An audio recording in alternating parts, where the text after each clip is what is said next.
வராகி பக்தர்கள் அனைவருக்கும் வணக்கம். இது நம்ம ஆதி வராகி யூடியூப் சேனல். வராகி அன்னையோட அருள் பரிபூரணமா எல்லாருக்குமே கிடைக்கணும்னு மனசார பிரார்த்தனை செஞ்சுக்கிட்டு நாம இந்த பதிவை ஆரம்பிக்கலாம். இன்னைக்கு இந்த பதிவு மார்கழி மாசத்துல வரக்கூடிய தேய்பிறை பஞ்சமி திதிக்கான பதிவு. இந்த பஞ்சமி திதி என்னைக்கு வருதுங்கிறத பத்தியும் திதி ஆரம்பமாகக்கூடிய நேரத்தை பத்தியும் நம்ம வாராகி அம்மாவுக்கு செய்ய வேண்டிய வழிபாடுகளை பத்தியும் இந்த வழிபாடுகள் செய்யறதுக்கு உகந்த நேரத்தை பத்தியும் இந்த பதிவுல நாம பார்க்கலாம். அது மட்டும் இல்லாம இந்த வீடியோல கூடுதல் தகவலா நம்ம வாழ்க்கையில இருக்கக்கூடிய எப்பேற்பட்ட கஷ்டமும் எவ்வளவு பெரிய கடன் பிரச்சனையும் ஒரு நொடியில சரியாகிறதுக்கு ஒரே ஒரு எலுமிச்சம் பழத்தை வச்சு செய்ய வேண்டிய ஒரு சக்தி வாய்ந்த பரிகாரத்தையும் இப்ப நான் உங்களுக்கு சொல்ல போறேன். ஒரே ஒரு எலுமிச்சம் பழமும் ஒரு கைப்பிடி அளவுக்கு கல்லுப்பும் இருந்தாலே போதும். நமக்கு இப்ப இருக்கக்கூடிய பிரச்சனைகள் எல்லாம் இருந்த இடம் தெரியாம காணாமல் போகும். இது என்ன பரிகாரம்னு நீங்க தெரிஞ்சுக்கிறதுக்கு இந்த வீடியோவை கவனமா பாருங்க. முதல்ல இந்த தேய்பிறை பஞ்சமி திதி என்னைக்கு வருதுன்னு நம்ம பார்க்கலாம். டிசம்பர் மாசம் 31ஆம் தேதி ஞாயிற்றுக்கிழமை மார்கழி மாசம் 15ஆம் தேதி காலையில 11:52 நமக்கு பஞ்சமி திதி ஆரம்பமாகுது. மறுநாள் திங்கட்கிழமை ஜனவரி மாசம் 1ஆம் தேதி மார்கழி மாசம் 16ஆம் தேதி மத்தியானம் 2:08 வரைக்கும் நமக்கு பஞ்சமி திதி இருக்கு. இந்த பஞ்சமி திதி பாத்தீங்கன்னா நமக்கு ரொம்ப ரொம்ப ஸ்பெஷலான பஞ்சமி திதினே சொல்லலாம். ஏன்னா வருஷத்தோட ஆரம்பம், அதாவது 2024வது வருஷத்தோட ஆரம்பமே நமக்கு பஞ்சமி திதியில தான் வருது. இது இன்னமுமே நமக்கு சிறப்பான பலன்களை கொடுக்கும். அந்த வகையில இப்ப நமக்கு இருக்கக்கூடிய கஷ்டங்கள் எல்லாமே இந்த 2024வது வருஷத்துல நம்மள பின்தொடராம இருக்கிறதுக்கு நம்ம வாராகி அம்மாவுக்கு செய்ய வேண்டிய வழிபாடுகள் என்னென்னு இப்ப நான் உங்களுக்கு சொல்றேன். முதல்ல நம்ம வாராகி அம்மாவுக்கு வழிபாடு செய்யறதுக்கு உகந்த நேரம் என்னன்னு நம்ம பாத்திரலாம். ஒன்னு ஞாயிற்றுக்கிழமை அன்னைக்கு சாயங்காலம் 6 மணிக்கு மேல நைட்டு 9 மணிக்குள்ள வழிபாடுகளை செய்யுங்க.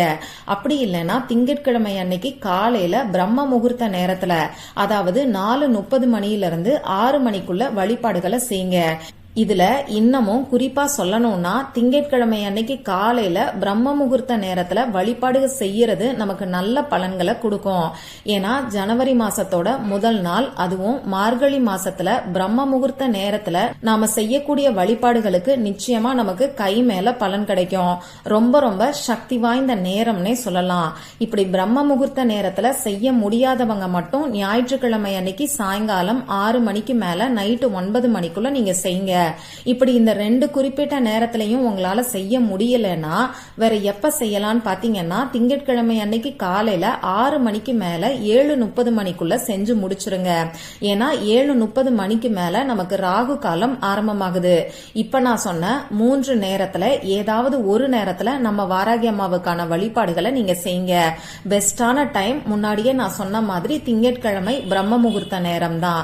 சரி, வாராகி அம்மாவோட திருவுருவ படம், திருவுருவ சிலை இல்லாதவங்க என்ன பண்ணலாம்னு பாத்தீங்கன்னா புதுசா ஒரு அகல் விளக்க வாங்கிட்டு வந்து வச்சு அந்த அகல் விளக்குல மஞ்சள் குங்குமம் பொட்டு வச்சு அந்த அகல் விளக்குக்கு நல்லெண்ணெய் ஊற்றி திரி போட்டு இந்த அகல் விளக்க நம்ம வாராகி அம்மாவா நினைச்சுக்கிட்டு தீபத்தை ஏத்தி வச்சு நீங்க வழிபாடுகளை செய்யுங்க.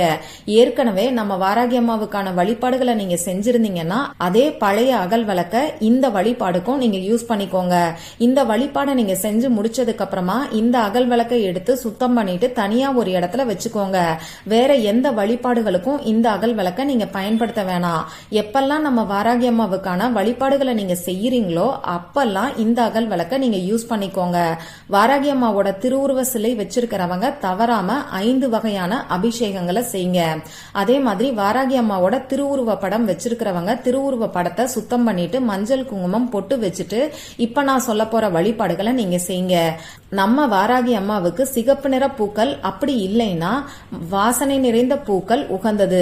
இதுல உங்களுக்கு எது கிடைக்குதோ அதை வச்சு அலங்காரம் பண்ணிக்கோங்க.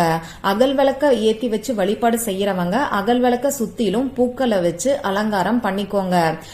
வருஷத்தோட ஆரம்பத்துல நமக்கு இந்த பஞ்சமி திதி வருது.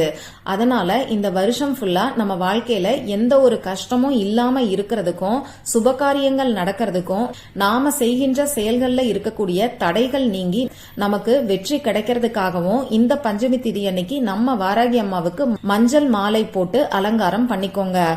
மஞ்சள் மாலைக்கு விரலி மஞ்சளை ஒற்றைப்படை எண்ணிக்கையில எடுத்துக்கோங்க. 5, 7, 9, 11 இப்படி எடுத்துக்கிட்டு இத மஞ்சள் நிற நூலால கட்டி நம்ம வாராகி அம்மாவோட திருவுருவ படம், திருவுருவ சிலைக்கு அலங்காரம் பண்ணிக்கோங்க. விளக்கு ஏத்தி வச்சு வழிபாடு செய்யறவங்க விளக்க சுத்திலும் 3 விரலி மஞ்சளை நீங்க வச்சுக்கலாம். இப்படி நீங்க வச்சிருக்கக்கூடிய விரலி மஞ்சள் மாலை அப்படி இல்லனா விரலி மஞ்சளை என்ன பண்ணணும்னு பாத்தீங்கன்னா, அடுத்த பஞ்சமி திதி வரைக்கும் இது அப்படியே உங்க பூஜை அறையிலேயே இருக்கட்டும். அடுத்த பஞ்சமி திதி வரும்போது இந்த விரலி மஞ்சள் மாலையில இருக்கக்கூடிய மஞ்சளை எடுத்து நீங்க பவுடர் பண்ணிட்டு சமையலுக்கு பயன்படுத்திக்கலாம். பெண்கள் முகத்துக்கு தேய்ச்சி குளிக்கிறதுக்கு, தாலி கயிறுக்கு மஞ்சள் பூசுறதுக்கு கூட இந்த மஞ்சள் தூளை நீங்க பயன்படுத்திக்கலாம்.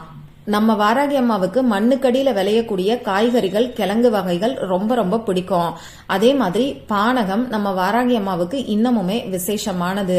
ஒரு டம்ளர் பால் கூட நீங்க நெய்வேத்தியமா வைக்கலாம். இந்த வருஷத்தோட ஆரம்பத்துல பஞ்சமி திதி வர்றதுனால இந்த வருஷம் ஃபுல்லா நமக்கு எந்த விதமான பண கஷ்டமும் இல்லாம செல்வ செழிப்பான வாழ்க்கை அமையறதுக்கு மாதுளம் பழத்தை நெய்வேத்தியமா வைங்க. ஒரே ஒரு மாதுளம் பழத்தை நீங்க வாங்கிட்டு வந்து அதுல இருக்கக்கூடிய முத்துக்களை ஒரு கிண்ணத்துல எடுத்து வச்சுக்கோங்க. இந்த மாதுளம் பழம் முத்துக்களோட ஒரு ஸ்பூன் அளவுக்கு தேனை மிக்ஸ் பண்ணி இத நீங்க நம்ம வாராகி அம்மாவுக்கு நெய்வேத்தியமா வைங்க. அடுத்ததா நம்ம வாராகி அம்மாவுக்கு 5 முக விளக்கு தான் உகந்தது.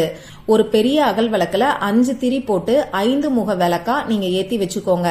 அப்படி இல்லனா சின்ன சின்னதா 5 விளக்கை எடுத்து 5 தீபங்களை நீங்க ஏத்தி வச்சுக்கோங்க. இப்போ நம்ம வாழ்க்கையில இருக்கக்கூடிய கஷ்டங்கள் எல்லாம் இருந்த இடம் தெரியாம காணாமல் போறதுக்கு நாம செய்ய வேண்டிய அந்த பரிகாரத்தை நான் உங்களுக்கு சொல்றேன். இதுக்கு நமக்கு தேவையான பொருட்கள் ஒரே ஒரு எலுமிச்சம்பழமும் ஒரு கைப்பிடி அளவுக்கு உப்பும் போதும். அதாவது கல்லுப்பு தேவைப்படும்.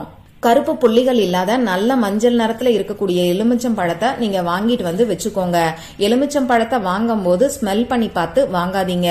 அதே மாதிரி ஒரு கண்ணாடி கிண்ணம் நமக்கு தேவைப்படும். முதல்ல இந்த கண்ணாடி கிண்ணத்துல கல்லுப்பை நிரப்பி நம்ம வாராகி அம்மாவோட பாதத்துல உங்க பூஜை அறையில நீங்க வச்சிருங்க. அடுத்ததா உங்க பூஜை அறைக்கு முன்னாடி ஒரு விரிப்பையோ மனை பலகையோ சேரையோ போட்டு உட்கார்ந்துகிட்டு முதல்ல உங்க குலதெய்வத்துக்கிட்டையும் அடுத்ததா நம்ம வாராகி அம்மா கிட்டையும் பிரார்த்தனை செஞ்சு. இப்போ உங்க 2 உள்ளங்கைக்கும் நடுவுலையும் நீங்க எடுத்து வச்சிருக்கக்கூடிய எலுமிச்சம் பழத்தை வச்சு மனசார பிரார்த்தனை செஞ்சுக்கோங்க. உங்களுக்கு என்னெல்லாம் கஷ்டம் இருக்கோ அந்த கஷ்டம் எல்லாத்தையும் நம்ம வாராகி அம்மா கிட்ட சொல்லி பிரார்த்தனை செஞ்சுக்கோங்க. இந்த கஷ்டங்கள் எல்லாத்துக்கும் ஒரு நல்ல தீர்வு கிடைக்கணும்னு சொல்லி பிரார்த்தனை செஞ்சுக்கோங்க.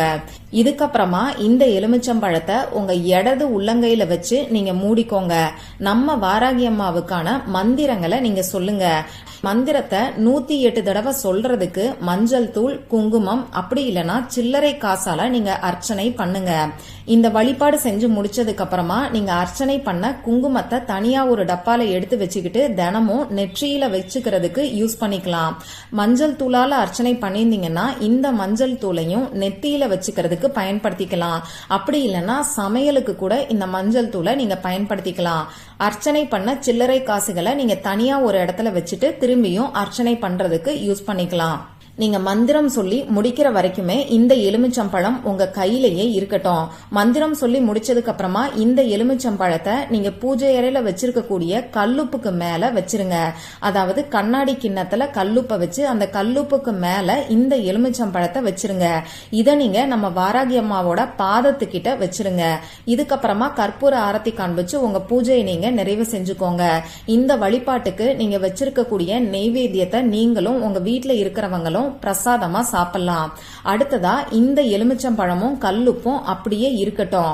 நீங்க ஞாயிற்றுக்கிழமை அன்னைக்கு வழிபாடுகளை செஞ்சிருக்கிறீங்கன்னா திங்கட்கிழமை அன்னைக்கு காலையில எந்திரிச்சு இப்ப நான் சொல்ற மாதிரி செஞ்சுக்கோங்க. திங்கட்கிழமை அன்னைக்கு காலையில பிரம்ம முகூர்த்த நேரத்துல வழிபாடுகளை செஞ்சிருக்கிறீங்கன்னா செவ்வாய்க்கிழமை அன்னைக்கு காலையில இப்ப நான் சொல்ற மாதிரி செஞ்சுக்கோங்க. காலையில எந்திரிச்ச உடனேயே அந்த எலுமிச்சம்பழத்தை எடுத்து 2ஆ கட் பண்ணிக்கோங்க. இதுல ஒரு பாதியை எடுத்து குளிக்கக்கூடிய தண்ணீர்ல இந்த எலுமிச்சம்பழ சாரை நீங்க மிக்ஸ் பண்ணிக்கோங்க. எலுமிச்சம்பழத்தை 2ஆ கட் பண்ணி ஒரு பாதியிலிருந்து வரக்கூடிய எலுமிச்சம்பழ சாரை குளிக்கிற தண்ணீர்ல நீங்க மிக்ஸ் பண்ணிக்கோங்க. அதே மாதிரி இப்படி நீங்க எலுமிச்சம்பழ சாரை மிக்ஸ் பண்ணிட்டு குளிக்கிறதுக்கு முன்னாடி பூஜை அறையில வச்சிருந்த கல்லுப்பையும் கரைச்சு விட்டுருங்க. உங்களுக்கு இருக்கக்கூடிய கஷ்டங்கள் எல்லாம் இந்த கல்லுப்போட சேர்ந்து கரைஞ்சு போயிட்டதா நீங்க மனசுக்குள்ள நினைச்சுக்கிட்டு இந்த கல்லுப்பை கரைச்சு உங்க கிச்சன் சிங்க்ல ஊத்தி விட்டுருங்க. இப்போ நீங்க குளிச்சுட்டு வந்ததுக்கு அப்புறம் இன்னொரு பாதி எலுமிச்சம்பழம் இருக்கும். அதை என்ன பண்ணணும்னு பாத்தீங்கன்னா, இந்த எலுமிச்சம்பழ சாரை வச்சு ஒண்ணு நீங்க பானகத்தை தயார் பண்ணுங்க. அப்படி இல்லைன்னா எலுமிச்சம்பழ ஜூஸா தயார் பண்ணிக்கோங்க. 1 டம்ளர் அப்படி இல்லைன்னா அரை டம்ளருக்கு தான் நமக்கு வரும். பரவாயில்ல. இந்த எலுமிச்சம்பழம் ஜூஸ் அப்படி இல்லைன்னா பானகத்தை திரும்பியும் நம்ம வாராகி அம்மாவுக்கு முன்னாடி நீங்க வச்சு பிரார்த்தனை செஞ்சுக்கோங்க. நீங்க குளிச்சுட்டு வந்ததுக்கு அப்புறமா உங்க பூஜை அறையில ஒரே ஒரு விளக்க மட்டும் ஏத்தி வச்சுட்டு இப்ப நான் சொன்ன மாதிரி பானகத்தையோ எலுமிச்சம்பழ ஜூஸையோ தயார் பண்ணி நம்ம வாராகி அம்மாவுக்கு முன்னாடி வச்சு திரும்பியும் ஒரு தடவை பிரார்த்தனை செஞ்சுக்கோங்க. இதுக்கப்புறமா இந்த பானகம் அப்படி இல்லைன்னா எலுமிச்சம்பழ ஜூஸை நீங்க பிரசாதமா குடிக்கலாம். நீங்களும் உங்க வீட்டுல இருக்கிறவங்களும் குடிக்கலாம். எந்த அளவுக்கு நம்பிக்கையோட உடல் சுத்தத்தோடையும் மன சுத்தத்தோடையும் மனசுருகி நம்ம வாராகி அம்மா கிட்ட பிரார்த்தனை செஞ்சுக்கிறீங்களோ அந்த அளவுக்கு உங்களுக்கு நல்ல பலன்கள் கிடைக்கும். உங்க வாழ்க்கையில இருக்கக்கூடிய கஷ்டங்கள் எல்லாத்துக்கும் ஒரு நல்ல தீர்வு, அதுவும் நிரந்தர தீர்வு உங்களுக்கு கிடைக்கும். இந்த பதிவுல உங்களுக்கு ஏதாவது சந்தேகம் இருந்துச்சுன்னா எனக்கு கமெண்ட் பாக்ஸ்ல கேளுங்க. அதை நான் உங்களுக்கு உடனே தெளிவுபடுத்துறேன். இந்த பதிவு உங்களுக்கு பிடிச்சிருந்தா லைக் பண்ணிட்டு உங்க ஃப்ரெண்ட்ஸ் அண்ட் ஃபேமிலி கூட ஷேர் பண்ணுங்க. இந்த மாதிரி அந்தந்த நாளுக்கும் நேரத்துக்கும் திதிக்கும் உரிய வழிபாடுகளையும் பரிகாரங்களையும் நீங்க மிஸ் பண்ணாம தெரிஞ்சுக்கிறதுக்கு நம்ம சேனலை மறக்காம சப்ஸ்கிரைப் பண்ணிட்டு பக்கத்துல இருக்கக்கூடிய பெல் ஐகானையும் பிரஸ் பண்ணிக்கோங்க. மற்றும் ஒரு பயனுள்ள பதிவுல நாம சந்திக்கலாம். நன்றி.